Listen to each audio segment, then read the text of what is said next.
Democratic Whip. Are we in a quorum call? We are not. Thank you, Mr. President. Mr. President, you heard the speeches. We all did. Donald Trump, President of the United States, speaking to cheering crowds at rallies.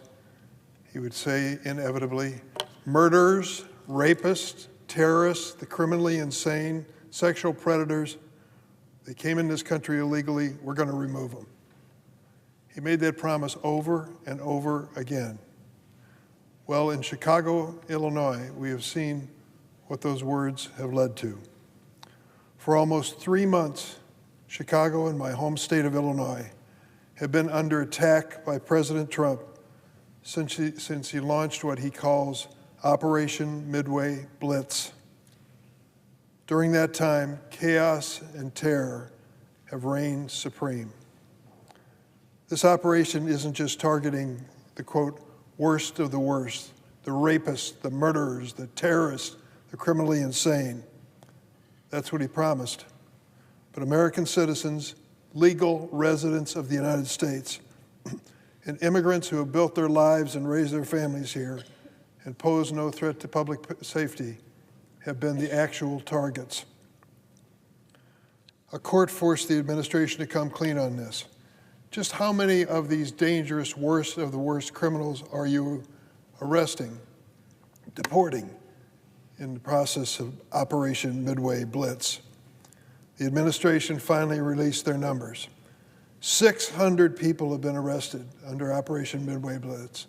600 terrorists, rapists, murderers, criminally insane, except that is not the truth at all.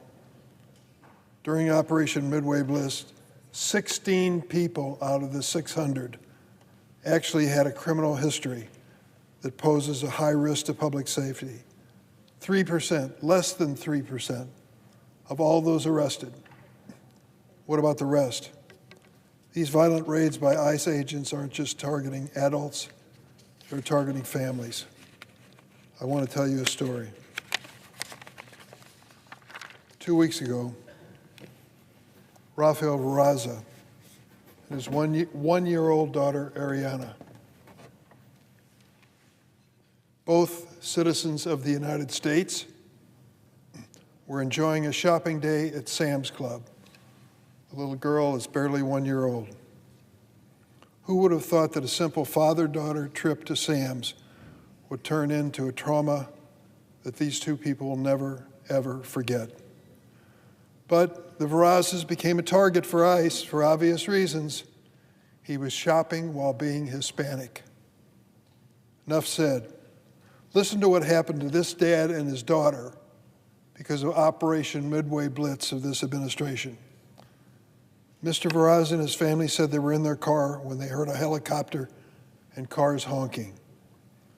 With the uptick in raids in the Chicago area, Mr. Barraza knew those sounds signaled that ICE agents were nearby. To keep his family safe, he decided to leave.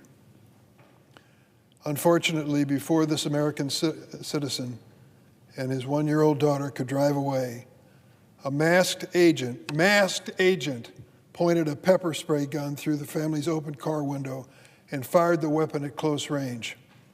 The pepper spray hit Mr. Barraza in the face, and his daughter also breathed it in.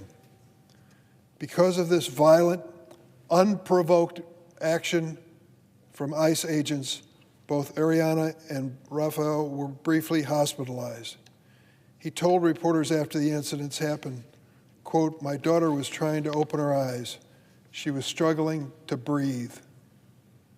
Does this incident seem like a federal immigration agent setting out to make America safer?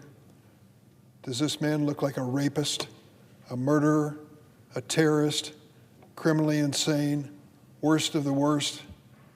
What was his crime?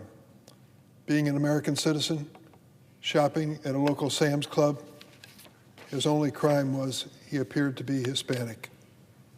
Pepper spraying a one-year-old little girl and her father during a shopping trip is shameful and outrageous.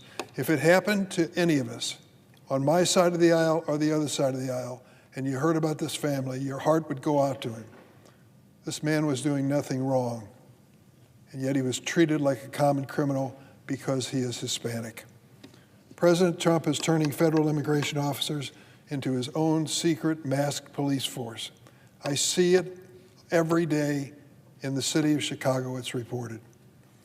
And he is violating the rights and liberties guaranteed by the Constitution to all of us, including the right to due process and rule of law. Let me be clear. The President and his administration's actions are not about politics nor about public safety.